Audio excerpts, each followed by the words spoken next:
Hey guys, welcome back to Ace Recaps. Today I am going to be explaining a 2013 Hindi comedy horror film called Go Go Gone. Hardik and Love are potheads, living with their roommate and friend Bunny. Bunny is a responsible young guy who has a bright future. They all work at the same company, so they are around each other all the time. At work, both Hardik and Love smoke a joint in the bathroom, and talk about Love's girlfriend whom Hardik hates, but Love wants to marry her. So he decides to become a changed man and dumps out all the alcohol and weed into the trash. That night, Hardik and one of his colleagues stay back late at night and smoke a joint and start making out in the conference room. Unfortunately, they are interrupted by their boss.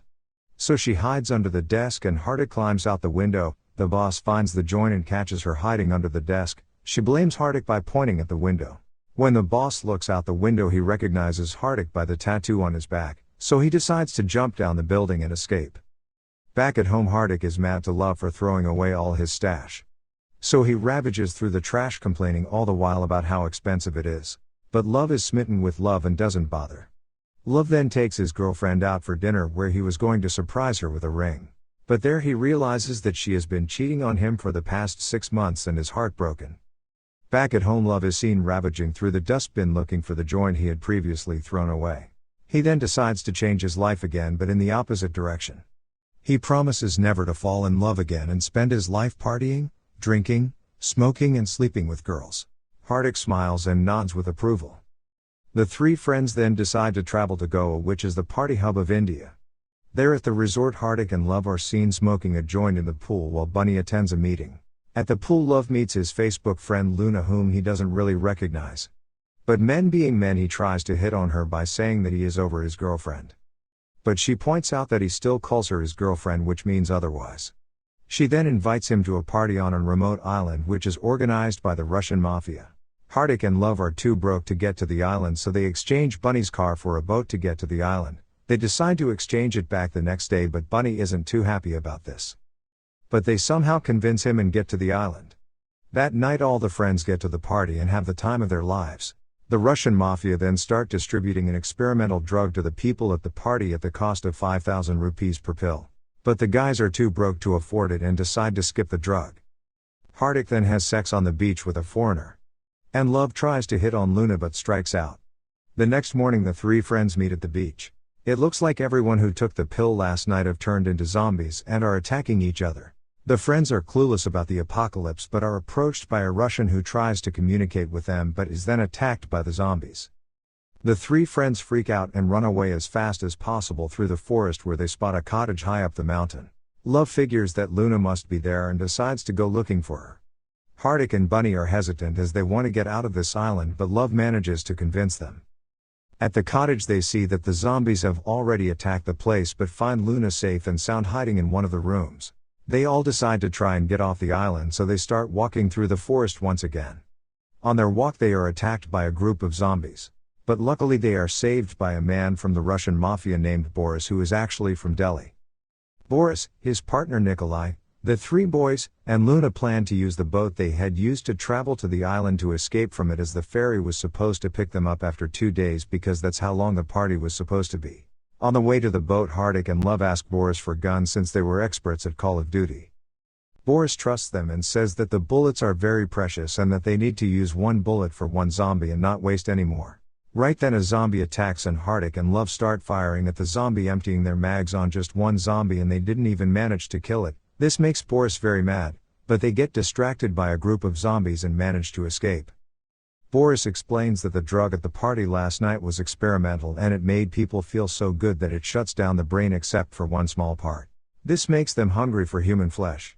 They find a car on the way and Boris instructs the friends to walk to where they parked the boat and he'd meet them there. At the shore, they realize the boat is missing and find it adrift with a woman on board. She is the same woman that Hardik had slept with the previous night. So the friends make Hardik swim to the boat to retrieve it. Hardik tries but fails. Boris then arrives and tells them that the boat will circle the island and come back to the same spot in 16 to 18 hours. They then drive around island and find an abandoned house to rest for the night. At the house, they find some fruits to eat. Boris then finds out that Hardik slept with a zombie and suspects he may be infected. After some interrogation, the group convinces him to let him live as he seems to be fine. Boris then leaves the 4 of them in the house, claiming he has some important work with Nikolai. That night Hardik and Love try to hit on Luna, but they both strike out. When Hardik leaves the room, he is attacked by a zombie in the house. They then manage to kill the zombie by stuffing a flashlight down the zombie's mouth. This fight creates a lot of noise, which attracts even more zombies from outside. They somehow manage to escape the zombies and start hiking through the island once again. When Bunny decides to pee, a zombie stands right in front of him, but Hardik manages to save him. They then continue their trek and reach the location of the party. There they decide to look around for food, but are attacked by zombies once again. Bunny gets trapped in a tent and is seemingly killed by the zombies. The three then manage to escape with the help of Boris and Nikolai, who arrive just in the nick of time. But sadly Nikolai gets bitten by a zombie, so he stays behind in the forest to drink his favorite vodka and die in peace. They reach the shore where the boat is supposed to arrive, but they are all grief-stricken by the loss of their friends. Boris offers them cocaine to help them feel better, but for the first time in their life they both decline. Luna realizes that Boris had gone back to fetch his expensive cocaine while leaving them behind and blames him for everything. Boris yells back at her, claiming he's the one that saved their lives. Whilst waiting for the boat to arrive, Hardik gets a call from Bunny saying he's alive and on top of a tower. The four of them rush to his rescue but find him surrounded by zombies. They get into an epic battle with the zombies and save Bunny. But Boris stays behind to help them escape. Once they reach the car, they question Bunny on how he's still alive. And he says that in the tent he threw some cocaine on the zombies. The mixture of the red pill and cocaine just makes them stand still. Listening to this, the group decides to help Boris and go back with the packets of cocaine that Boris had retrieved. They throw the packets into the sky and ask Boris to shoot it. The trick works, and all the zombies come to a standstill. Just then Nikolai, who's now a zombie, tries to attack Boris, but Boris manages to kill him with a bazooka. They finally reach the boat and travel back to Goa. On the ride they realize that the lesson that this taught them is that drugs fuck you up. When they reach the shore of Goa, they see everything is destroyed, meaning the zombie apocalypse has already taken over the country. The movie ends with the five of them pulling out their guns, getting ready to fight another battle. That's all folks, thank you for watching. If you like the video, please don't forget to like, share and subscribe. Have a great day.